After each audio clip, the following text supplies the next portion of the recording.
Right now, on to the point. The Twin Rivers educator strike stirring up controversy. Their faces were melting, their hands were melting. Tonight were the photos posted by the school district AI.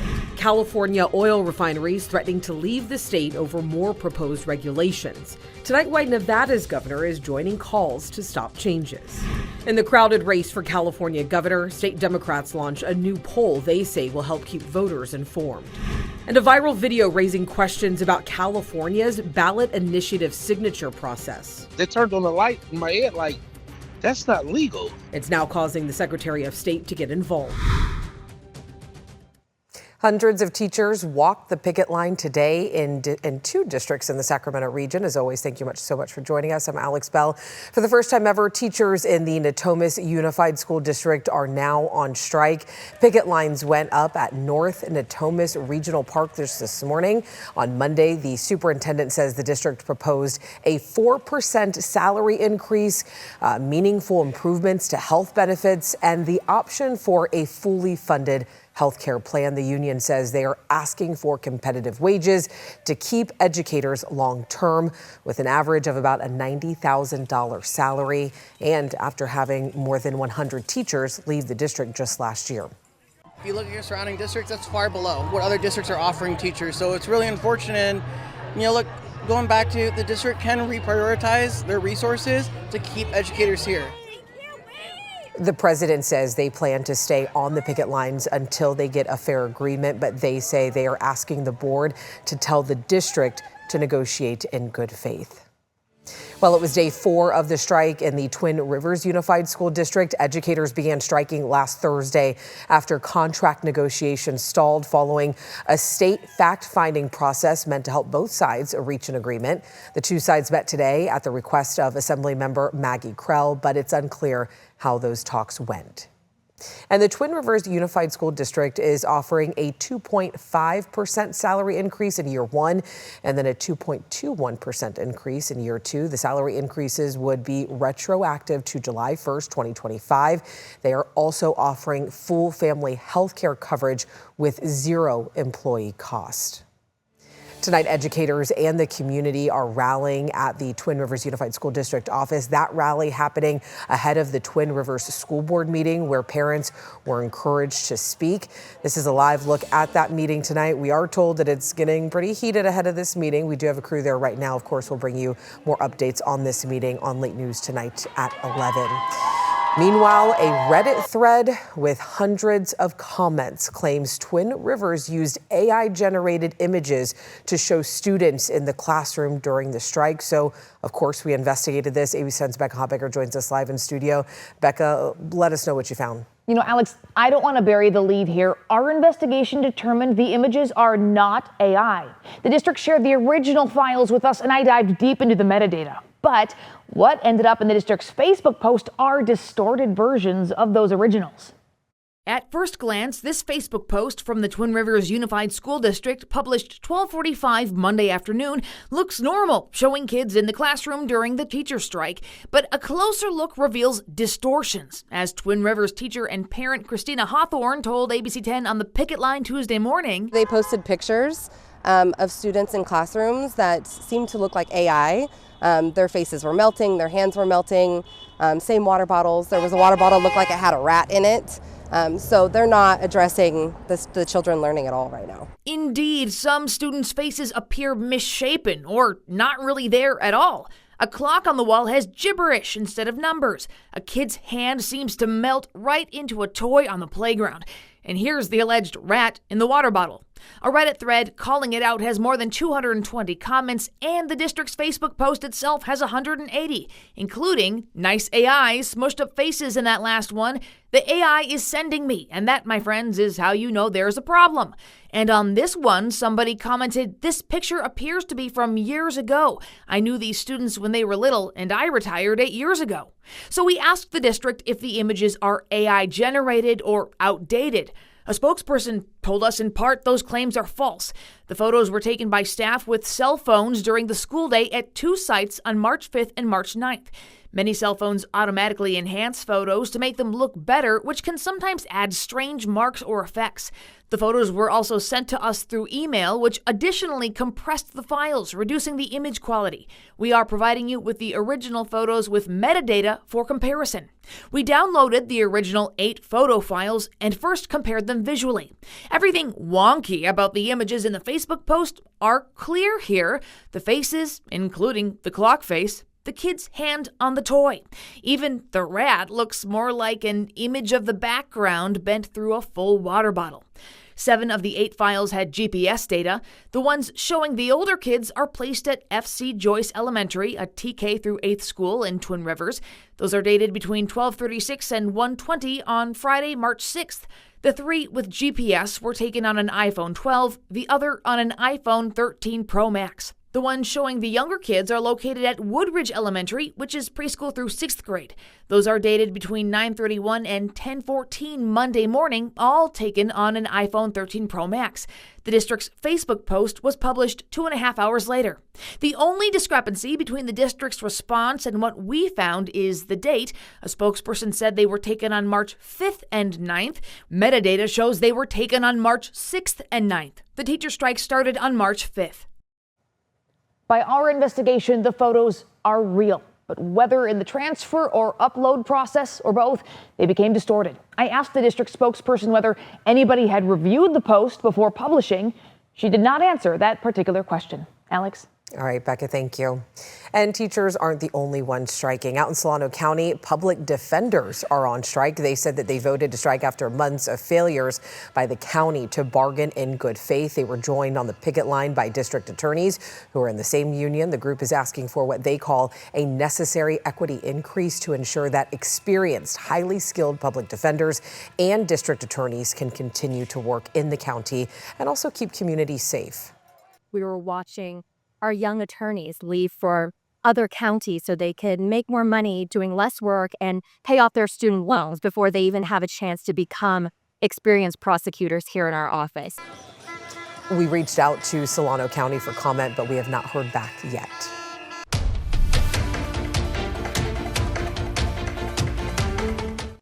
The war with Iran entered its 11th day with no end in sight. Today, the U.S. launched a massive air assault on Iranian targets, the Pentagon calling it the most intense day of strikes inside Iran. Meanwhile, Iran's leaders ruled out talks and even threatened U.S. President Donald Trump as new attacks were launched on Israel and Gulf Arab countries. Today, the Pentagon said about 140 U.S. service members have been injured since the start of the military operations against Iran. That includes 8 U.S. troops who were seriously injured. In a statement, officials described the majority of the injuries as minor. More than 100 service members have already returned to duty. To date, 7 U.S. troops have died in action during the operation. The 7th service member was identified yesterday. Army Sergeant Benjamin Pennington returned home in a dignified transfer at Dover Air Force Base in Delaware last night. Also today, Iran started laying the mines in the Strait of Hormuz. This is the key shipping route where 20% of the world's oil supply passes. Sources say only a few dozen mines have been laid in recent days, but hundreds more could be put in place. I think the mission is being achieved, is nearly completed, and the commander-in-chief himself said in the last 24 hours they will come to a close. So gas prices will readjust after that. House Speaker Mike Johnson there saying that today, reassuring that Americans that gas prices could come back down in about a couple of weeks, something we are definitely keeping our eye on here in Sacramento. All right, California gas prices and refinery rules under scrutiny. Major oil refineries are threatening to leave the state, and now the push to reconsider new regulations.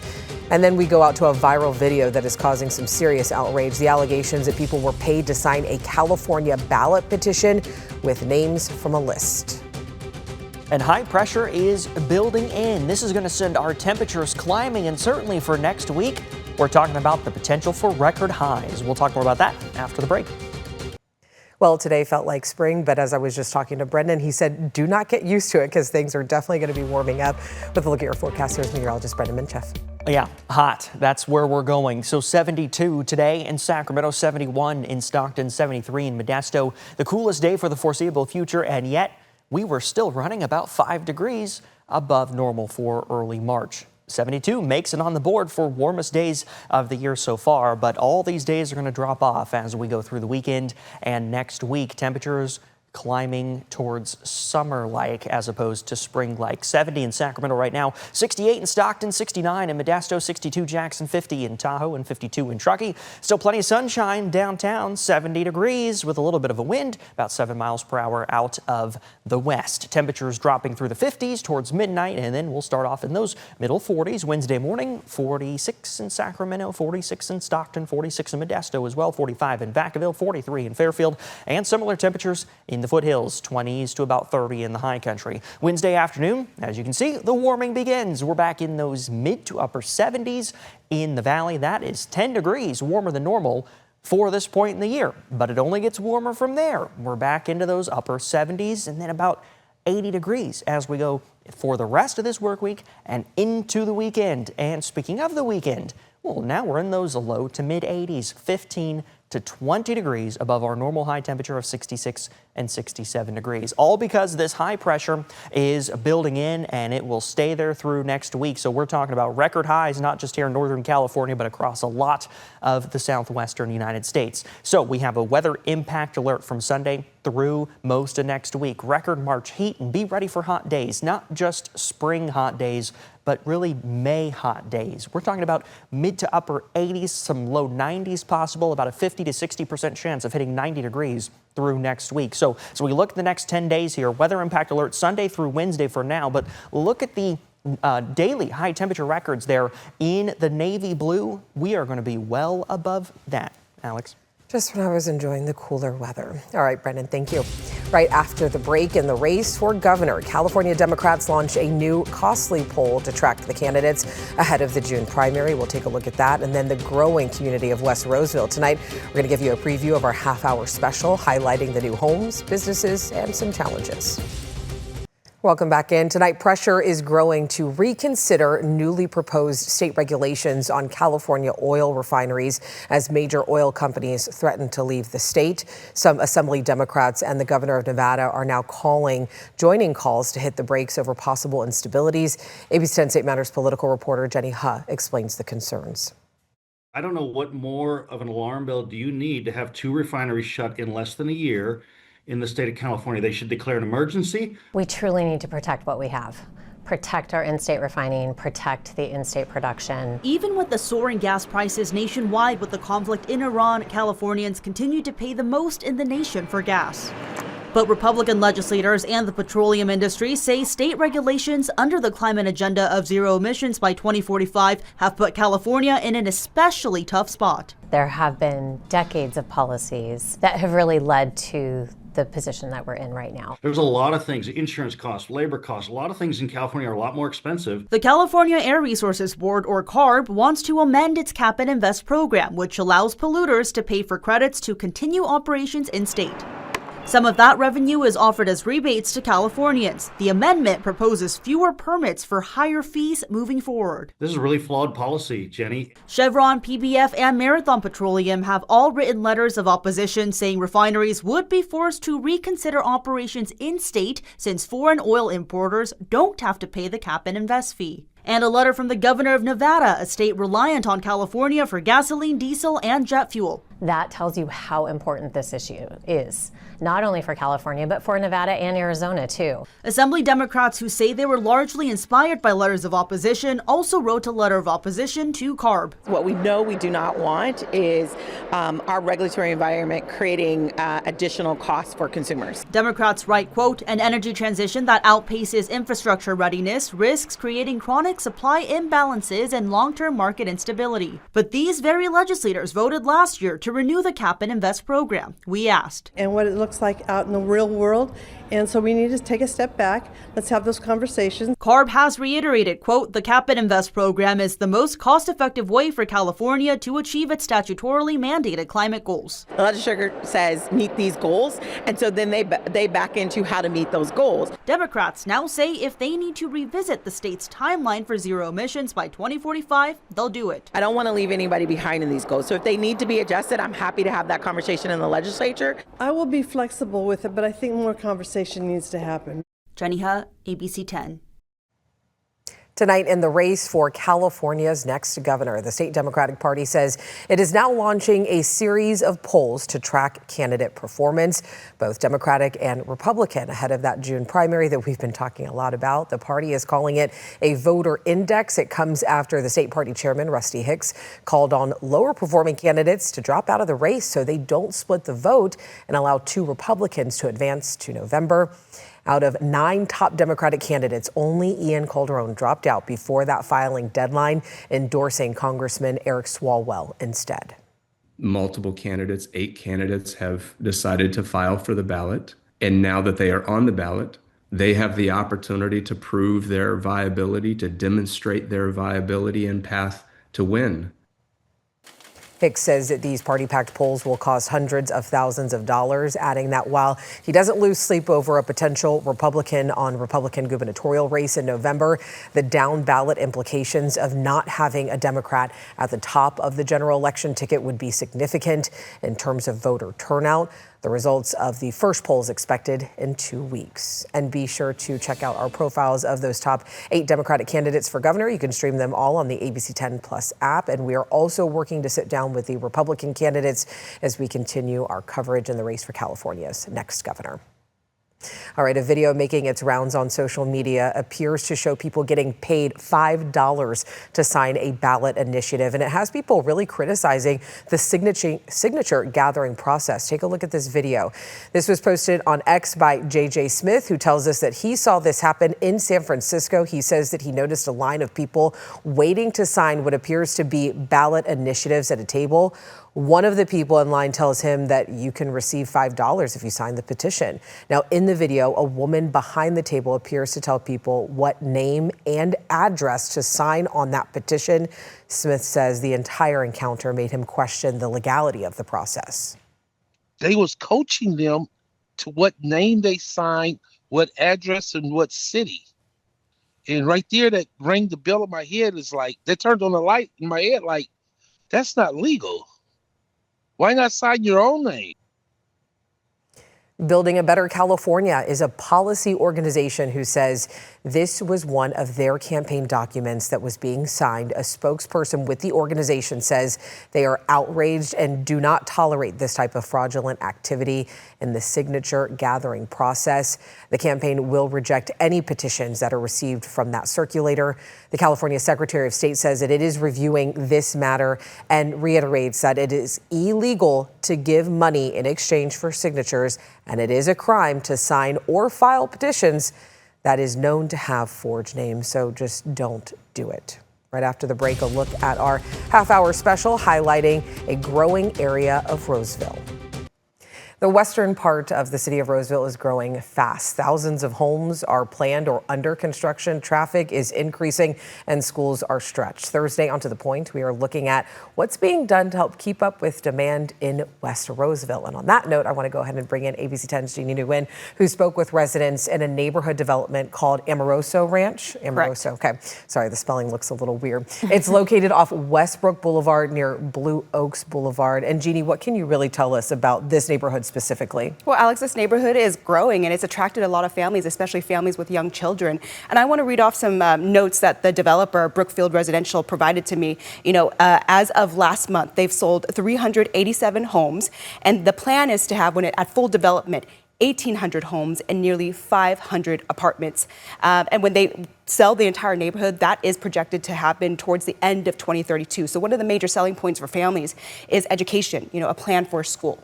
Well, I do want to talk about education. That's a big focus in our special because a lot of parents had concerns or they were, really wondering what was going to happen with the schools in that area. Talk a little bit about that. Well, right now there is no plan for a school. And that was one of the major things that attracted a lot of families to this neighborhood. So right now, the district and the developer are currently in negotiations to talk about, how to make a school reality there. But, through my digging, what we found is one of the major problems is there's a lack of funds. There's just not enough money. So with this special, I'll look into and provide a deeper look at where the school development currently stands. Yes, we are covering a lot in this special, and you can watch the half hour on West Roseville Thursday night at 6:30 right here on To The Point. It is also streaming right now. If you can't wait, it is free on our app. And we are going to have Becca Hobbecker on tomorrow. She's going to talk about some of the traffic concerns that we are looking at in this special. As always, thank you so much for watching, for always inviting us into your home. If you have something you think we should be looking into, you can always reach out to us. Or if you want us to come to your community next, email our team and let us know. Thank you so much. I'll see you tomorrow.